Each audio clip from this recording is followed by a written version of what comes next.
I get a knock at the door, and here, two guys in a suit. I'm from the FBI. The first thing I have to say is, what took you guys so long? I told them the truth. I was going to make my own IED, and I was going to set across the Islamic Center over in a bank's parking lot, and I was going to dial it in and just watch the show. Growing up, I saw a movie, and it was Rambo. Rambo was tough, respected. He had intestinal fortitude. I said, that's what I want to do. I went off and joined the Marine Corps. I wanted the action. The first time I got shot at, I remember looking at my watch and I says, man, this time last year I was in English class. I fought several times in the Middle East, Desert Shield, Desert Storm, South America, Philippines, Somalia. I think the worst things that I have seen is dead children. I had to suck it up. I had to be there for my guys. Each one of those teardrops stands for a confirmed kill. I stopped adding after 26. Where I was taught, Marine Corps, just own it and then let it go.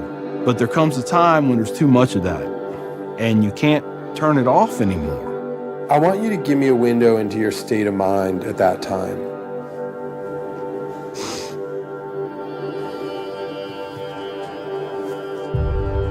One time, my wife and I went to a DSW, and I saw in the distance these two women in black burqas in my store. I cried as I prayed for enough strength to go over there and break both their necks. I was just angry. I was just full of hate, and it just fed off itself. At that point, I was drinking a half-gallon of vodka every 2 days. I had devised a plan, create my own IED, homemade bomb, and I was going to set it off right outside the Muncie Islamic Center. 200 plus killed or injured. That was the plan. I saw an opportunity to do one last thing for my country. This was my rationale. I knew I would end up in a federal prison with a needle in my arm. I didn't care. My hatred of Islam, it was the only thing that was keeping me alive. So one day my daughter comes home, second grade maybe. She was telling me about this little boy who sat across from her. His mom came to get him. She said she had scarves on her, and she had a dress all the way down to her feet, and you couldn't see her on nothing but her eyeballs. At that point, I snapped. Started spewing things out of my mouth that should never be said in front of children or anything. She didn't say anything. It was the look on her face. I remember my daughter looking at me like I was absolutely the craziest person on the face of the earth. She was my little buddy. She used to say we were road dogs. I know I saw it in her eyes. I made her question that love. And that's when a light bulb came on. I decided to give the people of this community one more chance. So I went to the Islamic Center, see a gentleman in the shoe room taking off his shoes. He looks at me and he smiles. He said, "Can I help you?" And I said, "Yeah, I want you to teach me about Islam." So he went and he gave me a Quran. "Read this. Come back when you have questions." So I did.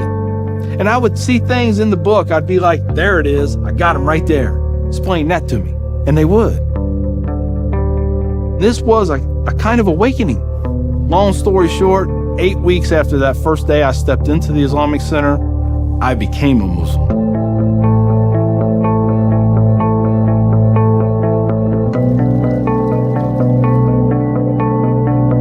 I'm a Muslim, a veteran, and a proud American. I had learned that I was completely wrong about everything that I felt. You know, Judaism had a message, Christianity had a message, Islam had a message. Funny thing is, though, it was the same message. It was about peace, and it was about love. Please join me in welcoming Mr. McKinney. My big thing is now to stop the hate. Nothing good has ever come out of hatred. I've done too many things. I've hurt a lot of people. I have to live with that. But if I can stop somebody else on the path of non-forgiveness, I won.